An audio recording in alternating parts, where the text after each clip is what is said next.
Hello everyone, welcome back to my crafting world. This is Anna. Today I have a project share for you guys, and I did use the Prima Marketing 31 by Frank Garcia paper pad.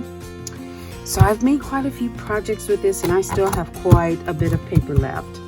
But let me show you the toy that I used with this paper.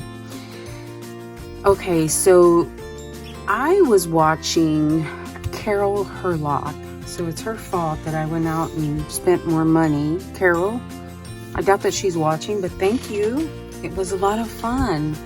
So anyway, I did use the Prima paper pad for the project that I'm going to show you, but I also purchased the punch board, the Candy Box punch board by We Are Memory Keepers. This was so much fun to play with, and I'm going to show you. I copied one of Carol's projects, and she said she had gotten her idea from, I want to say she said Wandy Sweets, I think. I could be wrong, but I believe that's what I remember. So anyway, I did get this punch board, and it was so much fun to play with. It does make, you know, the candy boxes, you know, in different sizes. So yeah, this is what I use. So let me show you what I made, guys. I made, of course, Carol's was Christmas. Mine is Halloween, and they're facing a different direction. So this is my candy box. So I used a Prima doll for to decorate my box. I, you know, of course, stamped her, cut her out, and then I put some glossy accents on her shoes, and I put some glass glitter around her little dress and her neckline, and then her bow. She almost carried her own head because I was trying to cut around the neck, and I almost cut her neck off. So she was almost carrying her head around her arm there, but I managed to stop myself on time. So this is a new Julia Nutting doll that I have in my stash, and her window is really pretty because she used her big machine, her big cutting machine, to cut her window out.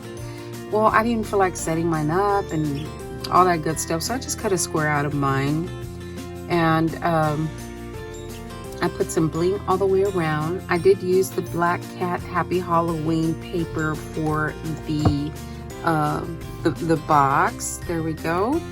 And then I made a couple of flowers, and I inked around the edges, put some stickles on there. This one I had in my stash, and this one is a Prima flower, and then I put some skeleton leaves around the cluster of flowers, and I put a little black cat on there. He's so cute. That is part of the chipboard ephemera that is that goes to this collection right here. You can see the little black cat has the same face there. And then around the window, I just put a copper frame around the window. So yeah, and it was really easy to make. I am going to link Carol's video that I followed for this box. I'm going to link that in the description box, and then you can, if you watch it, you can see who she followed. So just for sure. So I did put little finger, you know, some cutouts here, just so it's easier to lift the box. I did do one thing differently, is the size of the lid of the box. Mine is just a little bit bigger, just because I wanted it to be able to mat the bottom box, and if I had used her measurement, it would have been a really tight fit. So I made my lid a little bit larger than she made hers, and this is the back, or the inside of the lid. I went ahead and covered the inside of the lid as well.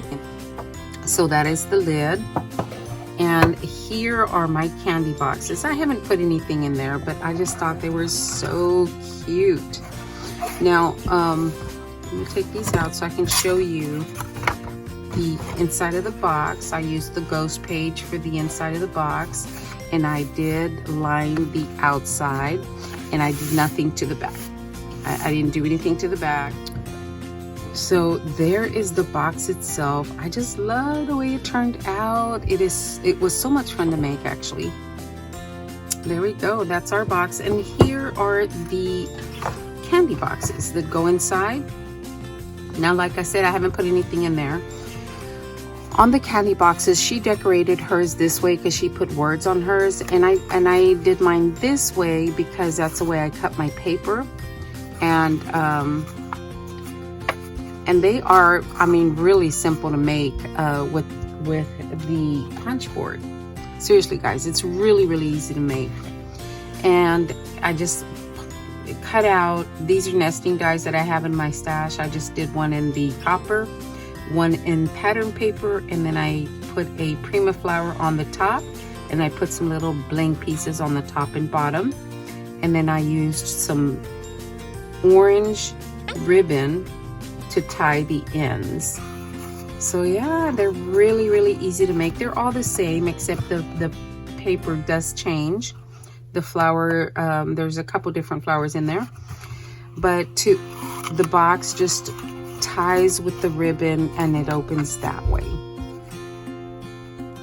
Really cute. I guess you could tie it tighter maybe, I don't know, but I'm going to put some shred or some tissue just so that my contents don't come out, and then I'll stuff the top as well, and I'll put the ribbon around it, and we are golden. So all you do is tie your ribbon around the top, the thinner neck,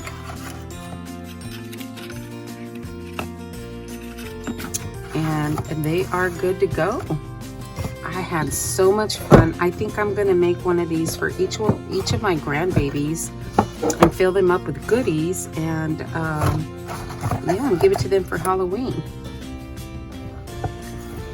I will have to, this one will be for my granddaughter because it's got the girl, but I have the little boy that I got from Sherry. I had bought a D-stash from her, and she sent it to me in one of our swaps, in our last swap, and she told me, just don't worry about it, it was a gift. So I have the little boy, and I think I'm gonna make 2 of the little boys and make 2 boy boxes. There you go. So this was a lot of fun, guys. If you don't have this punch board, oh my gosh, it really is fun. And I already got an idea of how else to use the punch board, so I am going to show you that process in another video, but it doesn't have to be exactly like this. We can change it up a bit.